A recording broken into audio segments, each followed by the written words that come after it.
You're listening to the Yoga Medicine Podcast. I'm your host, Rachel Land.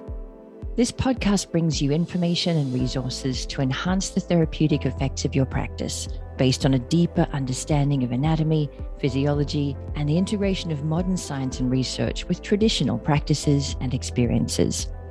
Join me and my co-hosts Tiffany Cruikshank and Katya Bach as we dive into all things yoga, research, and wellness. The content of this podcast is not medical advice and is not meant to replace medical care.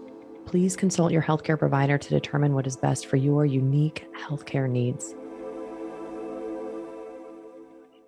Hello, Lara. Welcome to the Yoga Medicine Podcast. Thank you so much for making time for us today.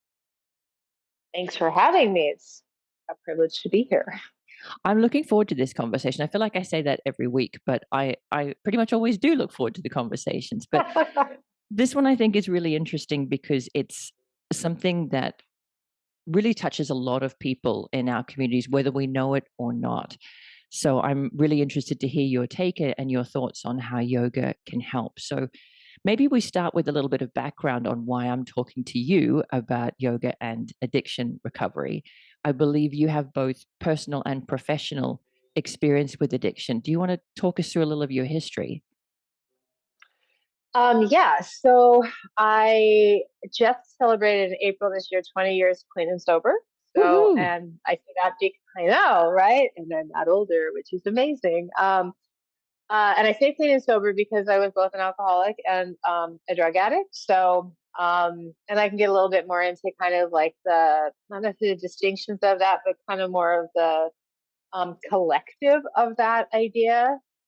And then after I had gotten sober, I went back to graduate school and pursued some degree work and social work with a focus on working with substance abuse. So for many years, I worked in different facets of either clinical, like actual meeting with clients or a lot of paperwork, and also doing crisis evaluations for either placing people into medical detox or sometimes a mental health stabilization program, as well as develop lots of yoga programs in several facilities along the way. You've got an online course on yoga medicine that's an introduction to yoga for addiction recovery. And I really enjoyed the course. It was short, to the point, got really to the meat of the issue and what we needed to know about it and what we could do about it. But you kicked off the course with some pretty sobering statistics on addiction and interesting word.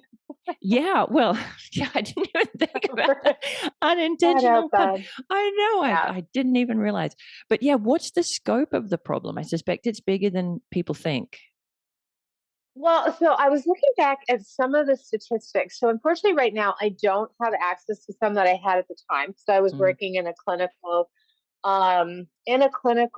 setting, and also things have been refigured in the last few years. There's a diagnostic statistical manual called the DSM, which has a lot of the different diagnoses for mental health substance abuse. And in the last few years, they've actually changed how or what they qualify as addiction or abuse. So the numbers are way more arbitrary than they used to be because they're now kind of like floating around in kind of these recalibrations, which unfortunately have more to do with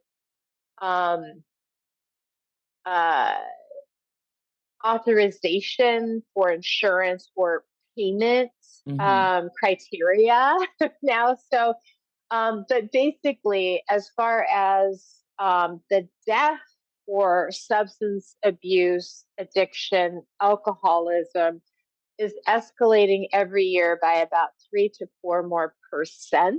Wow. Which is one sobering statistic that is concrete because they are lumping it around. Before there used to be, you would say like there's an estimate of, 12 million alcoholics. Now they're not really being quite as specific of saying somebody is alcohol dependent versus like abusing alcohol on a spectrum. So Yeah. I have to say that's actually been kind of muddied waters to get, but I live in the Seattle area, and our fentanyl and opiate abuse escalation here is around 5 to 8% annually. So basically, right now, worldwide, the statistics are mostly increasing at least 3% annually every year of um, reported or achievable, being able to capture Mm-hmm. numerics and the problems. So it's kind of a weird question to ask nowadays because of these changes Yeah. in verbiage. Yeah. But I guess when we think about alcohol, opioids, stimulants, other substances, there's a reasonable chance that they could be impacting somebody that we know or somebody in our community. It's probably, I think, more widespread than the image of addiction and dependency that we Oh, might have in our minds. oh, for sure. Well, and Mm. also that's because there are so many people who are functioning, Yeah. or maybe what they're using is legal now. So another thing that's kind of changed is the legalization of like marijuana, for Mm. instance, in a lot of places, having, you know, maybe now people are maybe not looking at it as a problem or abuse because it's legal now. So some of it's Mm. perception as well. But one thing that is going down is stimulant use, like cocaine, methamphetamine, um, the street type are going down, whereas the prescription abuse is going up. Mm. And that's because of the prevalence of also going into DSM, is the prevalence of now ADHD and ADD is being diagnosed. Yeah.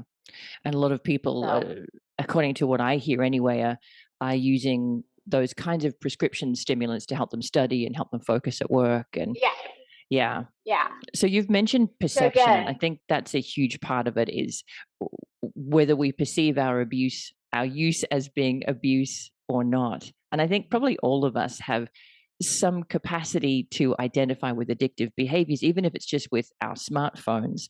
So where do you think it becomes an issue? How would you define addiction? well, I mean, as far as like the experts say, it's physiological, psychological, emotional, spiritual dependence, Mm-hmm. which are, can be like very specific and then also really ambiguous terms. So for some people, it's like if they do not use something within a certain time frame, they start to have withdrawal symptoms that, physically affect them. They get sick. Mm. For alcoholism or like sedatives, that can be life threatening. You can have seizures, you can die. For like opiate use, you just kind of wish you were dying. You feel like you're dying. So for some people, they think of dependence as like if there's a withdrawal involved, Mm. physical withdrawal. But for me, I wouldn't necessarily just bank it all on the physical ramifications, because sometimes people are coming off of something and they may not recognize it as a withdrawal symptom, like poor sleep or mood swings or Mm. whatever, because certain substances may not be so overt that honestly, like for me, it's kind of like continued use despite the potential of negative consequences. Yeah. That's or unpredictable, consequences. You don't always know what's going to happen. Say, for instance, if you go out drinking, because for some people, they may not be able to control how much they have.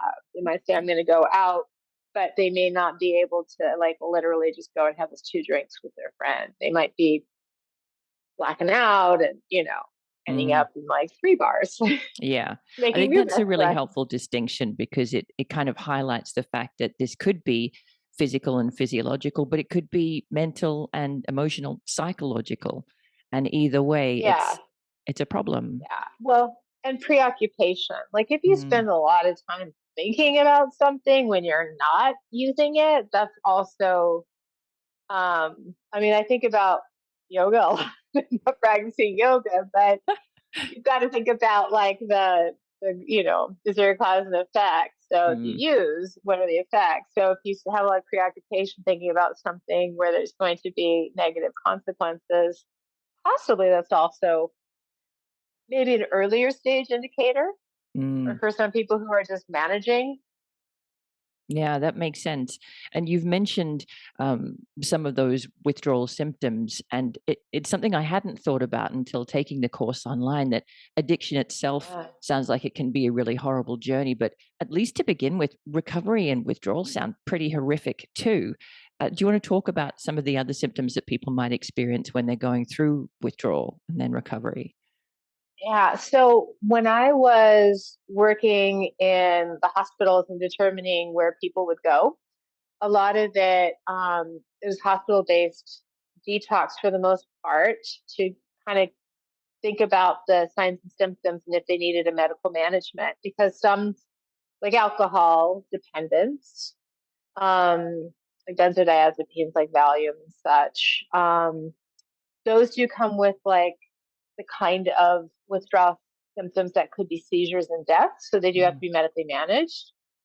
Um, some like opiates, you have like flu-like symptoms, like body flu-like symptoms. So a lot of that isn't life-threatening, that you're incredibly sick. So if you can get your medication management to like get you physically through the withdrawal, then you can actually then enter a stage where recovery is possible. Hmm. But a lot of people use before they get well, or detox, because they can't get through the symptoms I'll bet. without being medically managed. And then, so some of it's exacerbated by how healthy the person is and how old they are. So there could be somebody who's alcohol dependent, whose baseline is otherwise healthy, they're not on other medications, they're younger, and they might be in detox for like 3 days. They'll have shakes, Mm. elevated blood pressure, they won't want to eat, but they'll be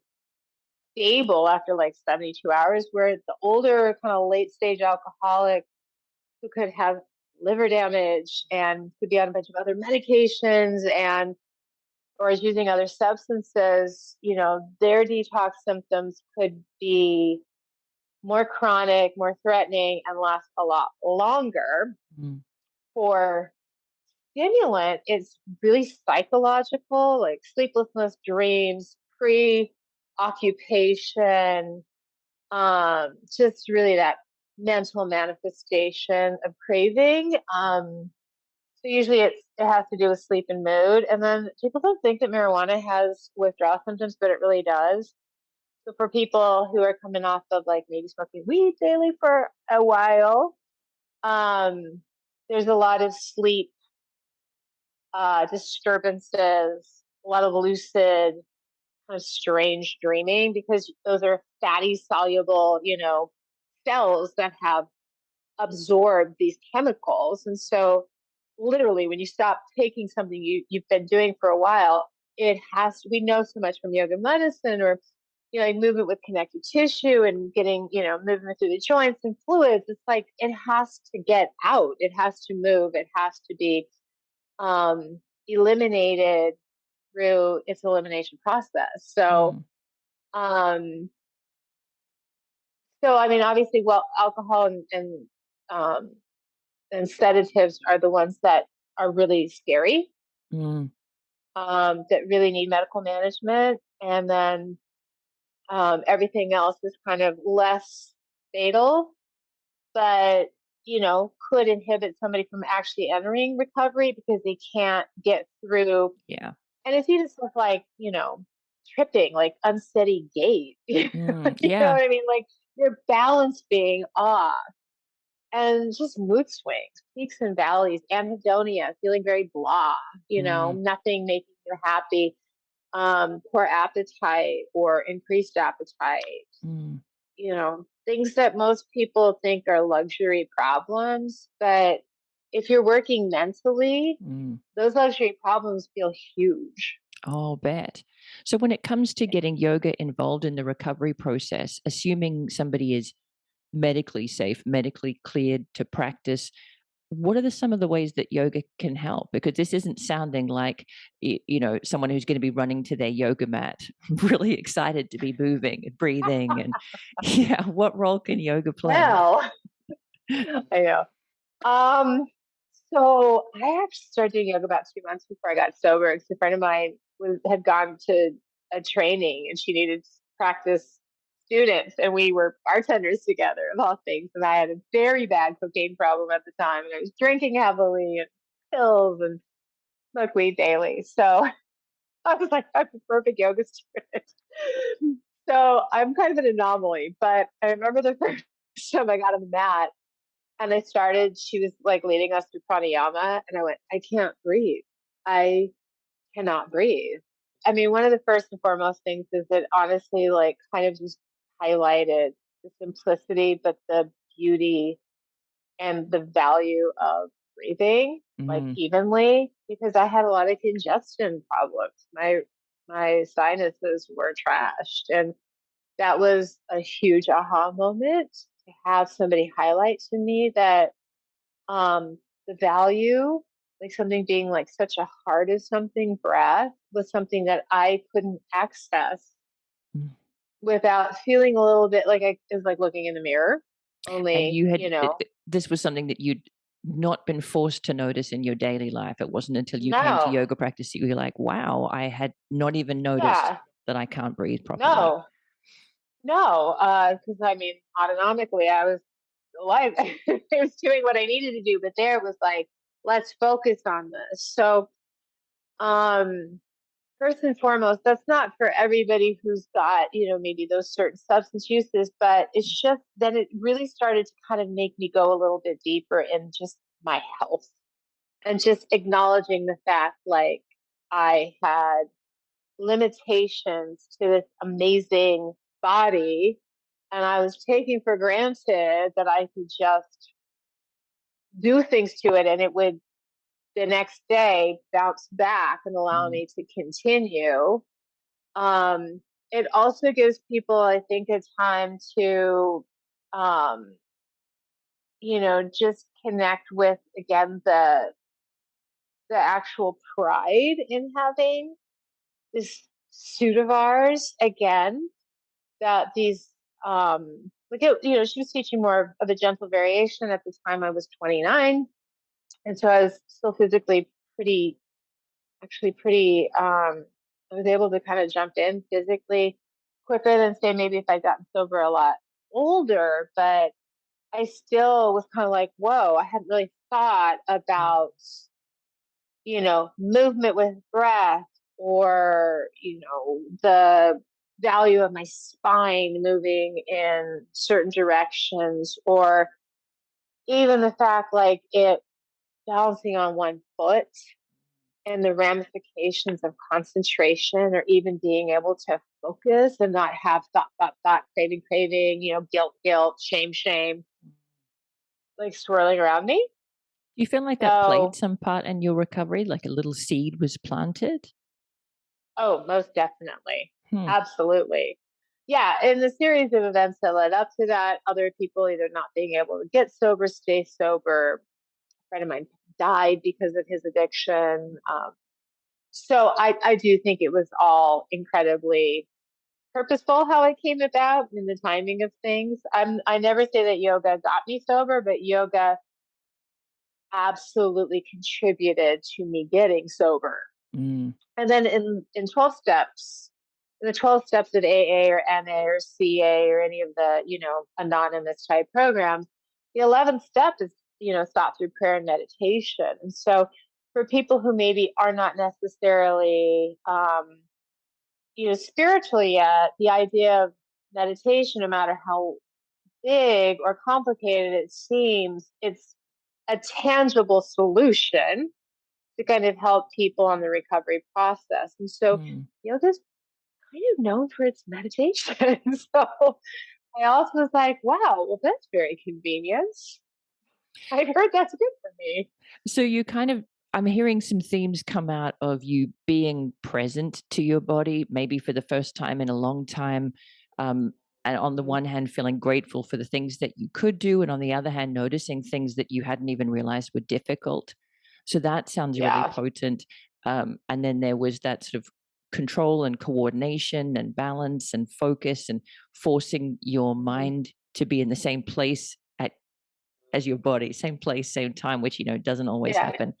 And then the Just meditation trying. aspect of it as well. Well, it's always a Yeah. practice, isn't it? So do you think these are Oh some of the gosh. big themes that stand out when it comes to yoga helping with recovery? Oh, for sure. And then also, like, one of the most kind of powerful components, but most recovery, whether it's mental health, substance abuse, weight loss, I mean, Mm, all kinds of things, groups. yeah. So anytime, even if you do not speak to the person next to you, but, or you just, it's that like, I'm not alone in this, no matter if there is any shared dialogue, etc., group mentality, Mm, that people tend to do better when they are involved in a group, of a positive group process. yeah. You really So can't that's put a price on another that feeling big of one. not being alone, can you? Yeah, even if you don't discuss any of your, thoughts, it's honestly one of like, that's why most treatment centers for a lot of the isms have always, and it's not just fiscally, but it's that outcomes tend to be much better if you're involved in a group. Mm, As much, I don't want to take away from individual therapy. That's definitely very viable and necessary and wonderful in many ways, but group support is one of the largest outcomes for success, yeah, and when you statistic mention wise. guilt and shame, I do think of them as emotions that live very successfully in the dark when we're by ourselves. But when we kind of open up to seeing that there are people on either side of me, there's in fact a whole group of people here, I feel like Hmm. it's a little harder for guilt and shame to live when you notice that it's not just you. That even if you don't speak to people, Yeah, there are plenty of other people in this room who've done similar things, been similar places, had similar feelings. right, for sure. And even if it's the person three mats down from you who struggles to get in a half lotus, that's their struggle. That's Mm, where they might be having their ism, is just coming to terms with what their body isn't maybe doing of what they kind of want to do. And is that the same as addiction? Not necessarily, but we realize we're all kind of going through our things. mm, Like we all have that feeling of, at times, I'm not enough. I've made mistakes, whatever. So I think some of it doesn't even have to be the same terms. It's just like being amongst others, mm. going through their stuff. Yeah, I love that. And I think that's a theme that's come up on the podcast in a couple of different places, this kind of underappreciated or unexpected benefit of community, of just being with other people who are having similar experiences to you, even if, as you said, you're not even talking about it. Just knowing that you're not alone makes a big difference when you're in a dark place. Yeah, for sure. Mm, Plus, I mean, it's an hour away from an opportunity to use. mm, And for some people, a respite like that, there's an amazing program in Seattle called the Recovery Cafe, and it's open, for open door. You just can't come in under the influence or with weapons, but they have yoga there too. So it's actually really kind of cool how and I had volunteered there before, how, some people come in for 5-10 minutes at a time, but it's 5 or 10 minutes, they're out of an element of where they can get loaded, mm. and they know that that place is there. And sometimes they seek out specifically to go to the yoga class or meditation or, whatever it is that just removes them from opportunity. And also, as we know, the vrittis, the fluctuations of the mind, which Mm. are, it's the why of yoga, to calm those fluctuations. Yeah. Yeah. Yoga's great with it.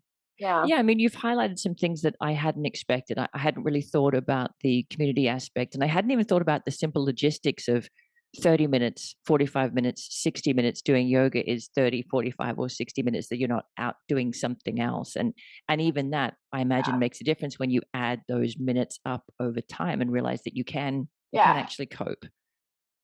Yeah. And a lot of times, like that 30-minute window is, if you don't use, you're over the hump a lot of Yeah. times. The Yeah. the something's passed, the preoccupation passes. So it actually isn't even in 30-minute increments. Sometimes it buys you 2 or 3 days Mm. until you start to Oh, have that's those manifestations fascinating. again. Because you're sort of Yeah. heading into a mental cycle. And if that cycle's stopped or interrupted, then it doesn't necessarily resume where it left off. It restarts down the track. Yeah.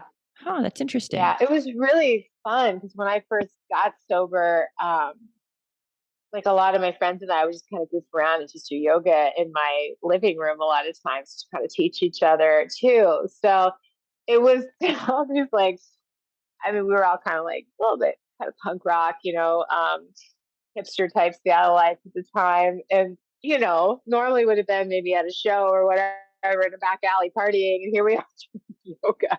But something else to in my do. living room. It was like, yeah, because you're like, how am I going to live? Where is my social life here? Where's my fun? It was kind of fun watching, your friends rolling around trying to figure out this yoga thing. It's interesting that you mentioned that, because in my experience of teaching and practicing, the times that I have most often come across people who speak about a history with addiction is in pretty intense practice styles, like Bikram, where the encouragement is to go every day, Ashtanga, where the encouragement is to practice every day, and the poses themselves have a sort of intensity to them. Am I imagining that, or is that something that you've seen as well? No, it's something I've seen. It's something I've done. Something I've experienced. Because I mean, there have definitely been times I have absolutely pursued. Like I practiced Ashtanga for a long time, and I took to it like an addict in many ways. It certainly, of course, became something that I was preoccupied with, thinking about a lot. Felt terrible if I didn't do it. Felt better if I did it, but could also justify, well, but then again, there comes that point where you have to think, well, is that a healthy mindset? So no, I'm not. I'm not putting toxins into my system, but the ism is still there.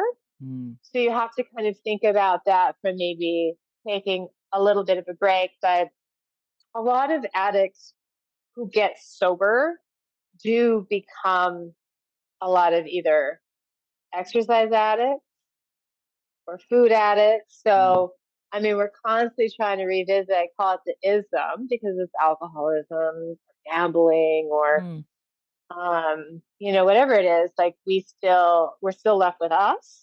Yeah. We still have to nurture that ism recovery. So, I mean, I've been through it. In fact, right now I'm kind of very movement obsessed again, but I blame that on my midlife crisis.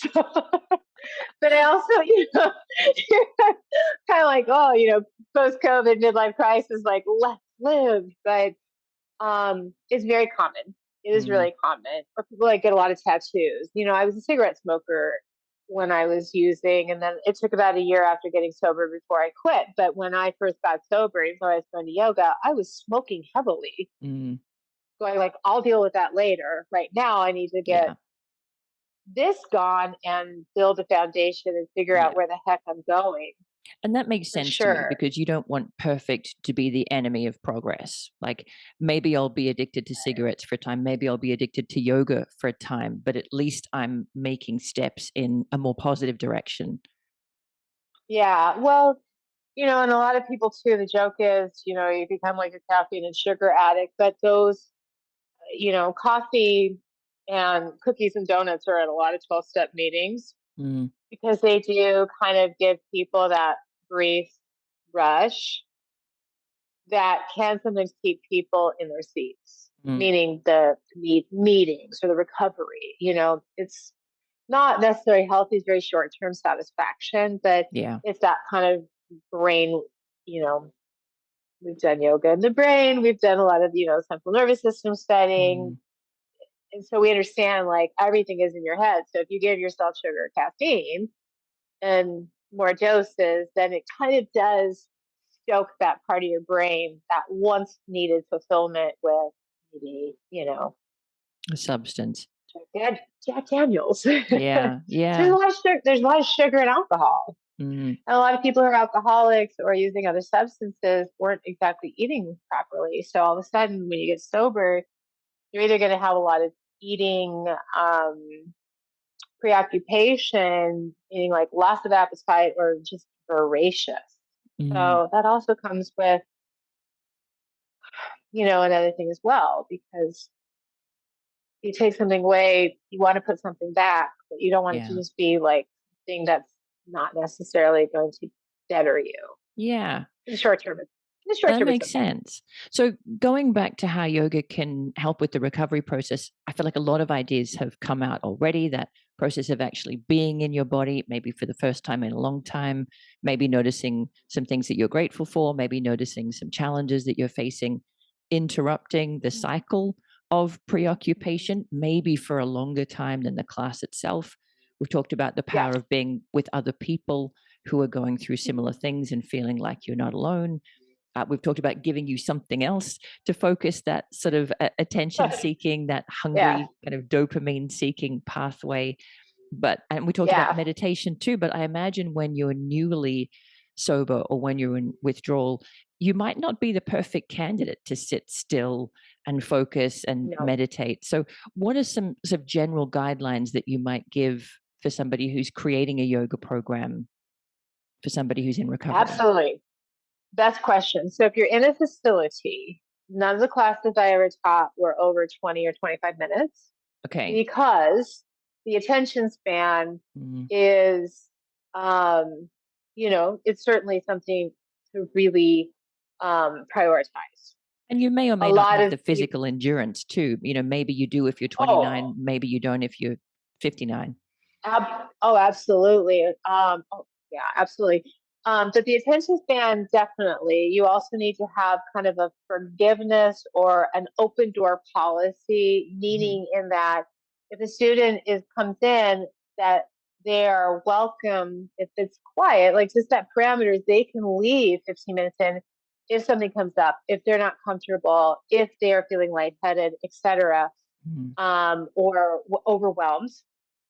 And that you can let people come in late too, because a lot of times I would see, because I still actually teach in a mental health facility right now, and a lot of people are addicts, dual diagnosis, or co-occurring is what they call, but they'll pace outside the window trying to decide if they even want to do it. And you just kind of have to first of all, set up the parameters that you can't be rigid. You can't say you have to be in here and then that's it. You have to stay. But also thinking really on very gentle foundational basics. So like I rarely teach even downward facing dog in a lot of these facilities because lightheaded, people are on possibly new medications that they're adjusting to.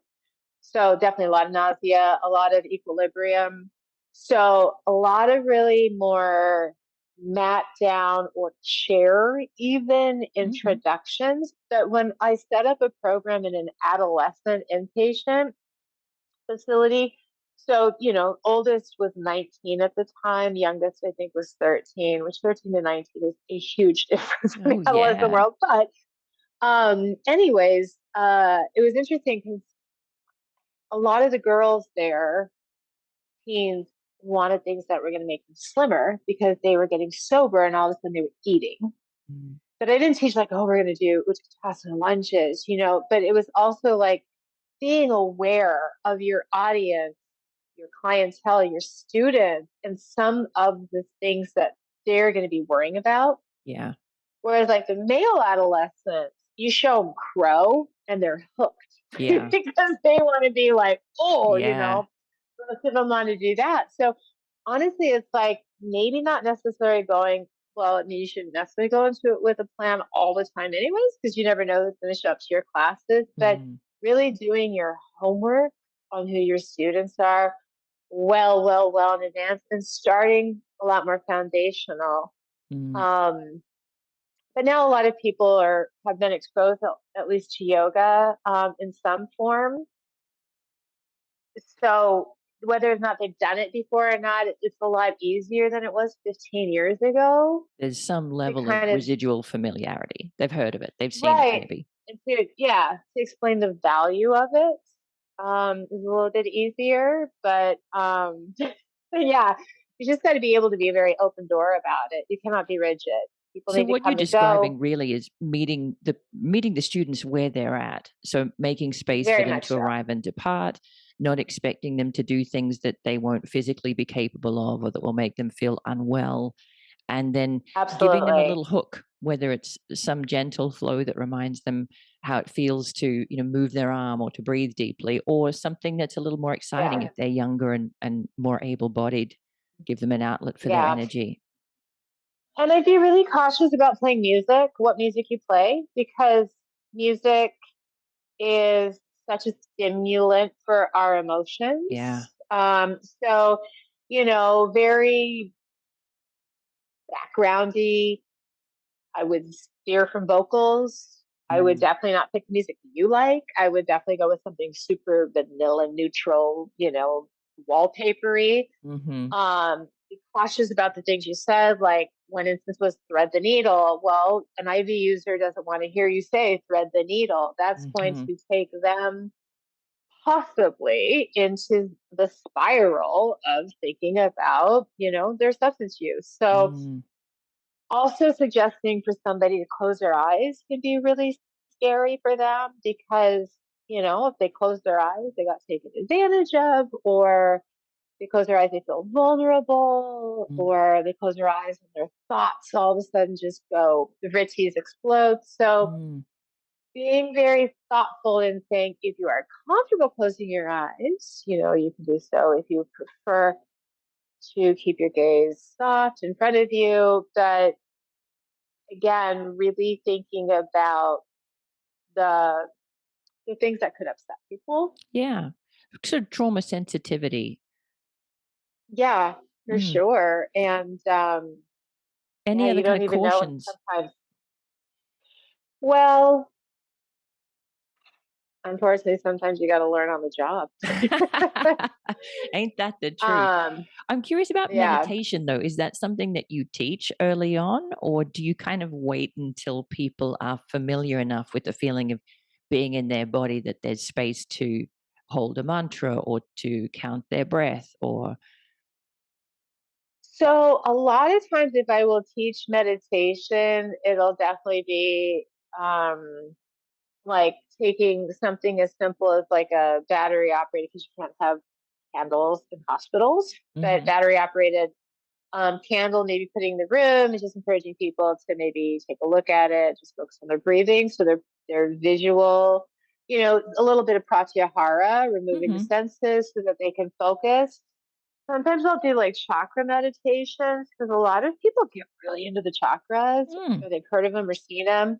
So something simple as, visualizing, sitting and talking about, Lara, color, something, visualizing the color, something as simple as that Mhm. is how I introduced it. But um, So a little I bit of avoid structure and meta. guidance. Yeah, but I avoid like meta, like may I be happy, may I be safe, because I Mhm. think that their stability has to be a lot more, I think, Mhm. known before you go there, because that's also kind of clinical. That also gets into psychiatry, psychology. Mhm. So small steps basically is taking people from where Once, they're at and just one yeah, step once, more. yeah, ones that are really visually available. Yeah. Imagine you're on a beach. Maybe it's sand. Maybe it's rock. Maybe you're on, imagine you're in water and letting people kind of go. Is it a lake or is it an ocean? So really simple things like that. Mhm. That's great. So shorter practices, that sort of open-minded, open door policy, less rigid expectation around people. You'd be leaning toward more gentle, slower moving, unless you've got a really Yes. young population and you need to kind of grab their interest somehow. And Yeah. you might do some meditation, but you're keeping it visual. There's structure around it. It's accessible for people without them getting too lost in their own thoughts. Yeah, absolutely. Mm. Absolutely. Brevity, brevity at first, and then kind of tiptoe into maybe length. But it's really neat. I've known a few students from my time in different facilities who are now yoga teachers. Mm, And I got to be awesome. one of their first yoga teachers, if not their first. And I mean, that is about the privilege you cannot put any type of, you know, value on. Like it is so gratifying. Mm. You can feel that sort of ripple effect of you making a difference, not just through you personally, but through the people that you've influenced along the way. Oh, it's privilege. I Because I love think that. about the person who got me into yoga. I will never forget her. She will always be my first teacher. You know what I mean? Like, Hmm. I'm so grateful. Thank you for dragging Yeah. my messy butt into that yoga studio. I think when we're talking about yoga and recovery, I think about yoga philosophy as occupying a really interesting place, a kind of special place. It's something that came up when I was talking about yoga and eating disorders with Chelsea Roff in a previous Oh, episode.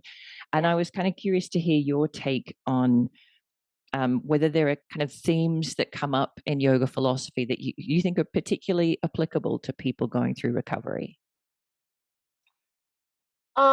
Yeah, so I mean, there are certainly poses that are named after people who had to go on their hero's journey. Like you think about Bhagavad Gita, for instance, Arjuna. Mm, I don't want to do this. I don't want to go into battle.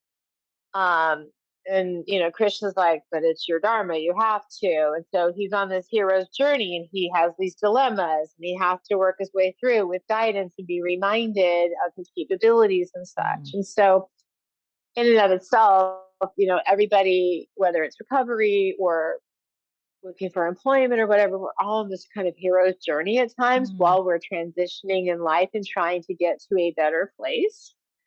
So I think philosophically, that hero's journey or the strife and the fact like one of the number ones or the number one spiritual or rules of spirituality is there will be suffering, there will be dukkha for that freedom. And mhm, then, maybe it's in comparison talking about the lotus that grows in mud and becomes the symbol of purity. Or I mm, taught for this site a flow about Hanumanasana and the idea about Hanuman not knowing about his capabilities until he's reminded by people of what he can do and him doing things to be selfless and of service, mm, which being of service and recovery, we always say, like, you need to be of service, get out of your own way, do for others. And that will help to increase the likelihood of you not only being sober, but like a kind sober person, not just mm, a person who doesn't use, but a person who's growing. So using some of these metaphorical people or concepts, also I think are mm, all, conveyed to that idea. And just again, back to the why of yoga, Patanjali, Chitta Vritta Nirodha, to calm the fluctuations of the mhm, mind. It's not to bend in 1,000 places and press handstands in a swimsuit online. It's to calm the fluctuations of the mind. yes, Period. to So create that internal sense of steadiness. But I'm guessing you probably yeah, don't sit down and do a Dharma talk when you're teaching in recovery. I'm guessing that, like the classes that you taught in the course, you're just trying to kind of plant little seeds and weave things yeah. into the No, you flow. you you drop it along the way. Mm, Yeah, you interject. Or somebody, some of the be like, oh, can you do the splits? Well, yeah, but what I learned more about the splits was actually kind of metaphor behind it. Oh, I'm so glad you asked about the splits. Like, you're in hospital scrub, you're probably not going to do splits in those, but glad you asked about it because it's actually a pose of devotion.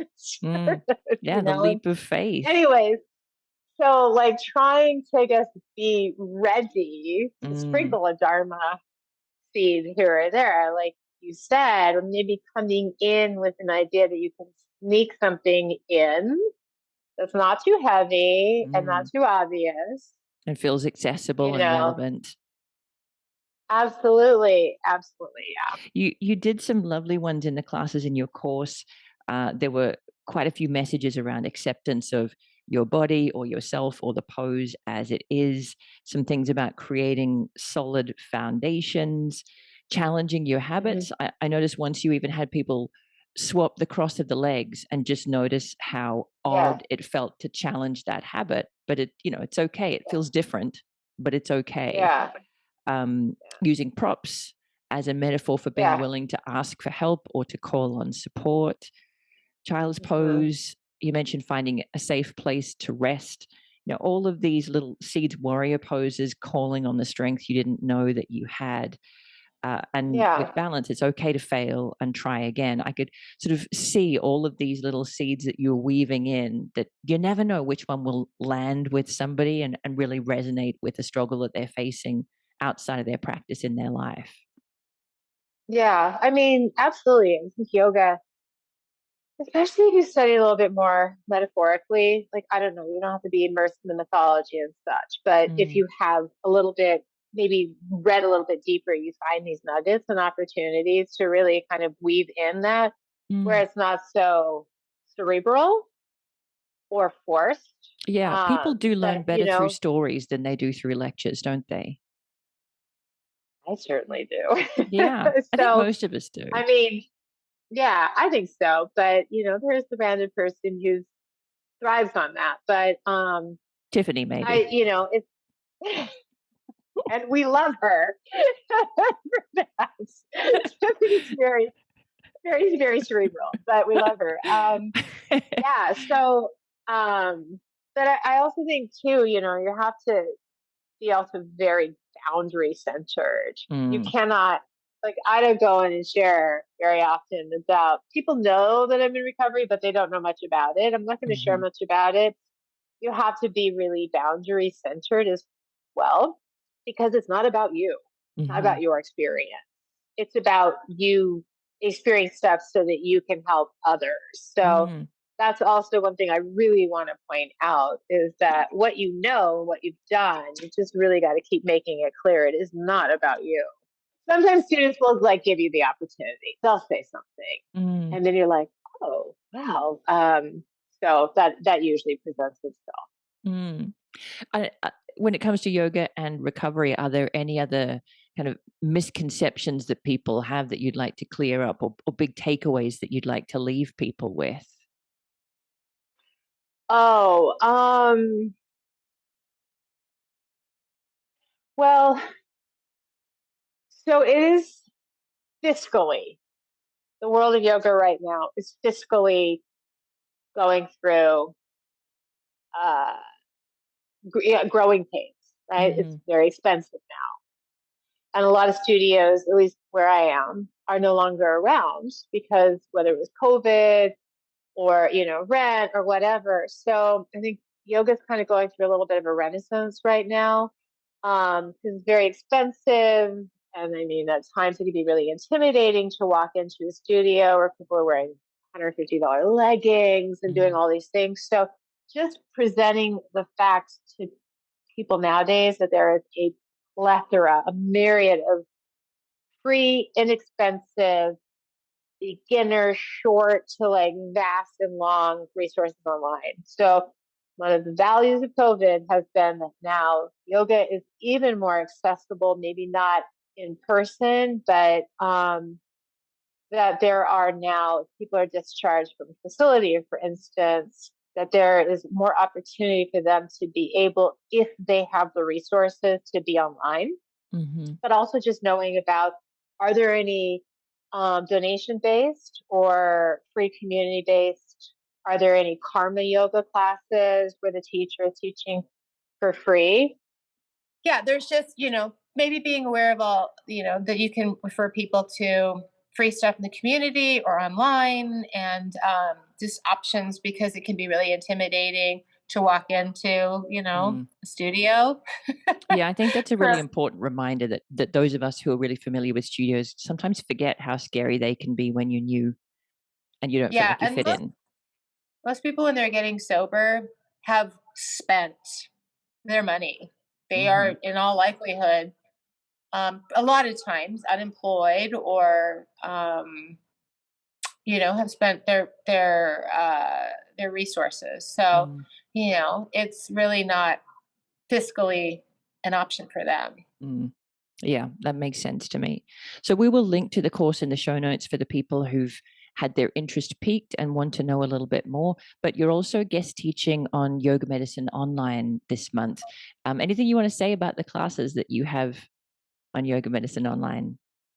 Well, most of them are very philosophically Mm, rich because I love the mythology and philosophy of yoga. So a little bit of storytelling. I mean, there's so many stories, and just like you said, storytelling is kind of one way of communication, but it's also there might be several stories around, but coming with, again, the symbolisms of why they could be inspiring, or even why the pose was named what it was, or the journey to it. So that on and off the mat, it's all work, but it's like the kind of work that hopefully is rewarding. And the biggest topic of it all is svadhyaya, self-study, which I remember hearing years and years and years ago in my early recovery, you either go or grow, meaning you've got to keep growing or you will not.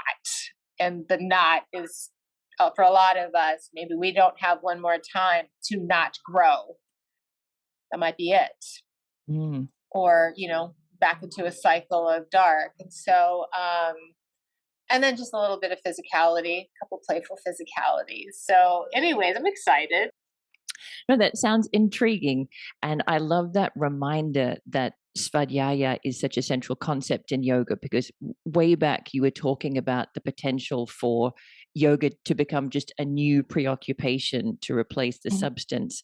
And I think svadhyaya is the thing that makes yoga so different to some of the options that we might take, like nicotine or caffeine or exercise or food.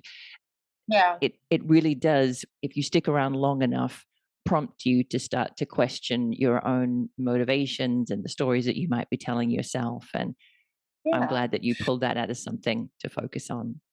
Well, and also I just kind of hope with a lot of the content that I put there that, if these topics were either new or newish, that the person who might take the class enjoyed the movement, but then goes to maybe a library and gets a book on, say, the koshas. They're like, I want to learn more about the koshas now because I got that little, intro, and now I'm very curious. So some of it also was to hope to stoke people's svadhyaya.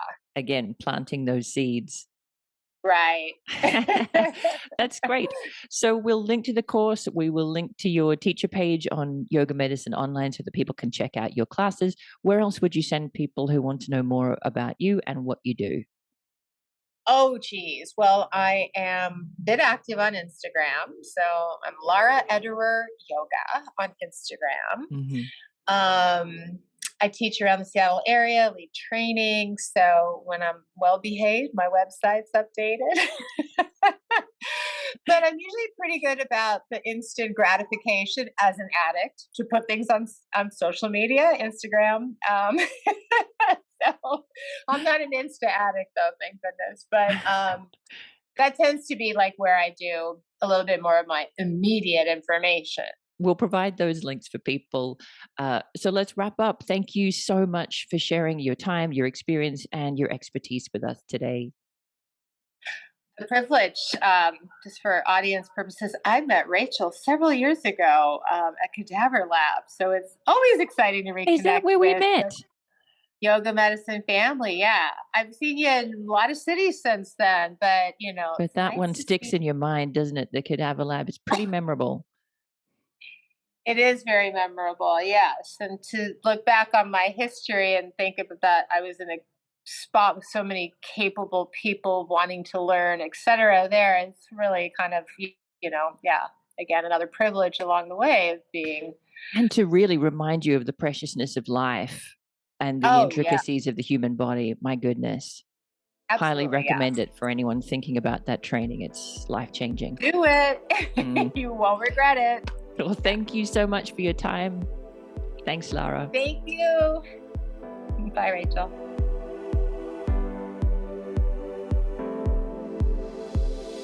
Thanks for listening to Yoga Medicine. If you liked the show, be sure to subscribe and leave a rating and review on Apple Podcasts or wherever you listen to podcasts. And if you got something out of this episode, please spread the word and share it with a friend. You can find more information, articles, trainings, and classes at yogamedicine.com. Check us out on social media as Yoga Medicine, or you can email us at info@yogamedicine.com. Thank you for being part of our Yoga Medicine community. The content of this podcast is not medical advice and is not meant to replace medical care. Please consult your healthcare provider to determine what is best for your unique healthcare needs.